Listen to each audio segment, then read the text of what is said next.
It is the most important point. এটা সবচাইতে গুরুত্বপূর্ণ বিষয়। বিষয়টার নাম হলো ইখলাস। ইখলাস ছাড়া কোনো আমল আল্লাহ তাআলার কাছে গ্রহণযোগ্য কখনো হয় না। তাকওয়া থাকতে হয়। আপনি কুরবানি করলেন, কিন্তু আপনার কুরবানি করার পেছনে যদি আল্লাহ তাআলার সন্তুষ্টি তাকওয়া না থাকে, অন্য কোনো উদ্দেশ্য থাকে, আপনার কুরবানিকে আল্লাহ রাব্বুল আলামিন গ্রহণ করবেন না।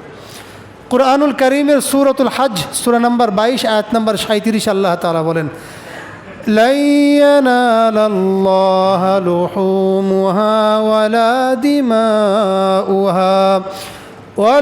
দিমাউহা ওয়ালাকিন ইয়ানালুহুত তাকওয়া মিনকুম। আল্লাহ রাব্বুল আলামিন পবিত্র কুরআনুল কারীমের মধ্যে বলেছেন, আল্লাহ রাব্বুল আলামিনের কাছে তোমাদের কুরবানির জন্তুর গোশত অথবা রক্ত আল্লাহর কাছে পৌঁছে না। আল্লাহ রাব্বুল আলামিনের কাছে যা পৌঁছায় তা হলো তোমাদের তাকওয়া আল্লাহ রাব্বুল আলামিনের কাছেই শুধু পৌঁছায়। আল্লাহর কাছে পৌঁছায়টা কি? তাকওয়া। ওয়ালাকিন ইয়ানালুহুত তাকওয়া মিনকুম, তোমাদের তাকওয়া আল্লাহ রাব্বুল আলামিনের কাছে পৌঁছে। কোনো ব্যক্তির মনে যদি এইটা থাকে যে আমি কুরবানি এই কারণে করলাম গোশত খাওয়ার জন্য, কোনো ব্যক্তি যদি মনের মধ্যে চিন্তা করে যে আমি কুরবানি এই কারণে করলাম যে এই কুরবানির মাধ্যমে এলাকায় সুনাম অর্জন করার জন্য একটা বিরাট সাইজের গরু কিনলাম, তাহলে তার তাকওয়া না থাকার কারণে আল্লাহ তাআলার কাছে তার কুরবানি কবুল তো হবেই না, বরঞ্চ সে আরও বেশি গুনাহগার হয়ে যাবে। এজন্য সর্বপ্রথম আমাদেরকে আমাদের ইখলাসটা, আমাদের তাকওয়াটাকে পরিশুদ্ধ করতে হবে এবং নিয়তটা খালেস করতে হবে যে আমি কার জন্য কেন এই ইবাদতটা করছি। আল্লাহ রাসূলের হাদিস, বুখারী শরীফের 1 নম্বর হাদিস, প্রথম হাদিস, নবীজি বলেছেন ইন্নামাল আমালু বিন্নিয়াত, যাবতীয় সব কাজ, আমালুন বহুবচন, ইন্নামাল আমাল, আমাল বহুবচন, সমস্ত কর্ম নিয়ত করে নিয়তের পরে। মানে আপনি নিয়ত যা করবেন আল্লাহর কাছে আপনার কবুলিয়াত আপনার সেইভাবে হবে।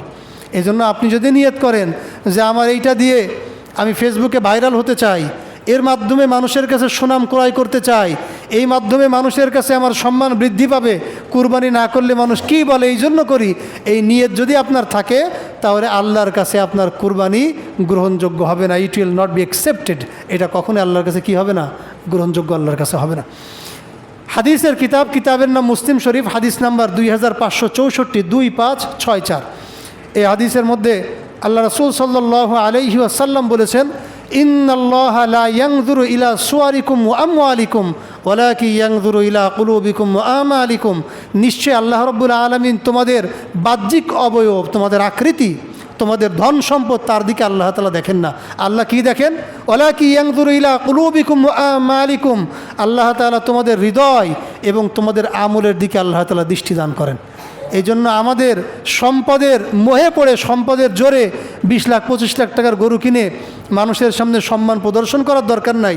আল্লাহ তাআলা কি দেখবেন? আমার কলবের মধ্যে আল্লাহ তাআলার জন্য কতটুকু জায়গা আছে, এইটাই হলো এখানে দেখার বিষয়।